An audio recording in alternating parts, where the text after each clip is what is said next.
जब टीचर और स्टूडेंट के बीच का रिश्ता क्लासरूम से आगे बढ़ जाए, तब क्या सिर्फ किताबें खुलती हैं या फिर कुछ और? एक ऐसी कहानी जहां मोहब्बत सिर्फ दिल तक नहीं, जिस्म तक पहुंचती है, और जब हदें पार होती हैं, तब अंजाम सिर्फ बर्बादी होती है। फिल्म की शुरुआत होती है एक स्कूल क्लासरूम से, जहां mister Jonathan Miller English literature पढ़ा रहे होते हैं। उनकी क्लास में बैठी होती है कायरो स्वीट, एक स्टूडेंट जो बाकी सबसे अलग थी।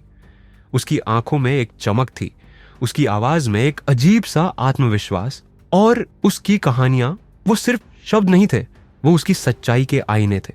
मिलर एक सीधे साधे टीचर जिसने कभी अपनी जिंदगी में कोई जोखिम नहीं लिया, लेकिन इस लड़की में कुछ ऐसा था जो उन्हें खींचने लगा था। कायरो हर दिन अपने टीचर से ज्यादा बात करने की कोशिश करती। वो सिर्फ पढ़ाई में अच्छी नहीं थी, उसके लिखे शब्द सीधे दिल में उतर जाते थे। धीरे धीरे मिलर भी इस रिश्ते की गहराई में उतरने लगे।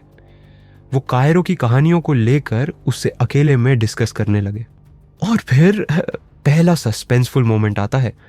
एक दिन स्कूल के बाद कायरो मिलर के ऑफिस में आती है। मिलर थोड़ा संकोच करते हैं, लेकिन कायरो की बातों में एक अजीब सा आकर्षण था। वो अपनी नई कहानी दिखाती है, एक लड़की और उसके टीचर के बीच एक सीक्रेट रिलेशनशिप। ये सिर्फ कहानी नहीं थी, ये कायरो के मन की बात थी। मिलर को समझ नहीं आता कि वो इसे कैसे हैंडल करे, लेकिन तब तक बहुत देर हो चुकी थी। अब कायरो और मिलर के बीच गुप्त मुलाकातें शुरू हो जाती है। बारिश की एक रात, क्लासरूम खाली हो चुका था। मिलर और कायरो अकेले थे। कायरो ने मिलर की आंखों में देखा और एक सवाल किया, क्या कभी किसी से प्यार हुआ है? मिलर हंसकर जवाब टालने की कोशिश करते हैं, लेकिन कायरो पास आकर कहती है, कभी कभी कुछ कहानियां हमें खुद लिखनी पड़ती हैं। उस रात कुछ ऐसा हुआ जो दोनों को एक ऐसे रिश्ते में बांध चुका था जहां से वापसी मुमकिन नहीं थी। पहले सिर्फ लिटरेचर डिस्कशन, फिर पर्सनल बातें, और फिर वो लाइन क्रॉस हो जाती है जो नहीं होनी चाहिए थी। क्या मिलर को इस प्यार में कुछ गलत नहीं लग रहा था, या कायरो की मोहब्बत ने उन्हें पूरी तरह से जकड़ लिया था?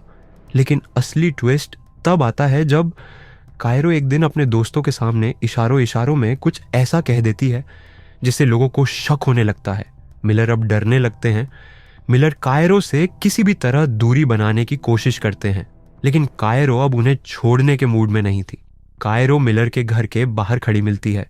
उसे स्कूल की परवाह नहीं, अपने करियर की परवाह नहीं, उसे सिर्फ मिलर चाहिए। मिलर उसे मना करने की कोशिश करते हैं, लेकिन कायरो अब अपने प्यार को पागलपन में बदल चुकी थी। अब कायरो की सच्चाई सामने आने लगती है। क्या कायरो सच में मिलर से प्यार करती थी, या ये सिर्फ उसकी प्लानिंग थी?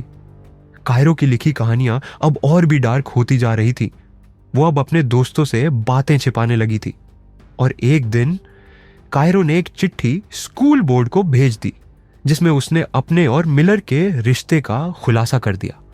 अब मिलर के लिए कोई रास्ता नहीं बचा था। मिलर की जिंदगी अब पूरी तरह तबाह हो चुकी थी। उनका करियर खत्म हो गया था, उनका नाम खराब हो चुका था, और वो अब कायरो से पूरी तरह डरने लगे थे।